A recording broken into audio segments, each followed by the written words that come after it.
Pakistanyň paýtagty Islamabadda puştun milletçi lideri Mahmud Khan Açakzay öz tarapdarlaryna ýüzlenip eden çykyşyny Pakistan, Eýran, Hindistan we Hytaý Owganystanda parahatçylygyň we durnuklylygyň bolmagyny isleýän bolsalar, olar bilelikde hereket etmelidirler diýdi. Açakzay premier minister Nawaz Şerifiň hökümetiniň syýasy ýarandyr. Ol bu barada 2 dekabrda puştun milletçi lideri Abdulsamad Khan Açakzaýyň ölüminiň 41-nji ýyl dönümine çykyş etdi.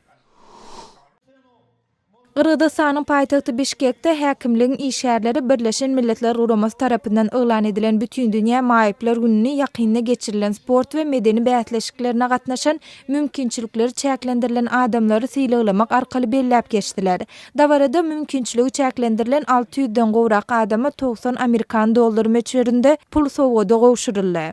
Şeýle-de bäýatleşikde ýeňiş gadananlara medallar we şahadatnamalar gowşurdylar. Pakistanyň Demirada günwatarnaky Peşawar şäherine bolsa mümkinçiligi çäklendirilen adamlaryň gatnaşmagyna demonstrantlar resmilere maýyplary döwlet işleri bilen üpçün etmäge we olary wada berilen ýardymlary durmuşa geçirmäge çağırş etdiler. Protestçiler vilayet resmileriniň maýyplar üçin käbir ýardymlaryň ediljekdi barada wada berendigini, emma olaryň bu wadalaryna tapylmaýanlygyny aýtdylar.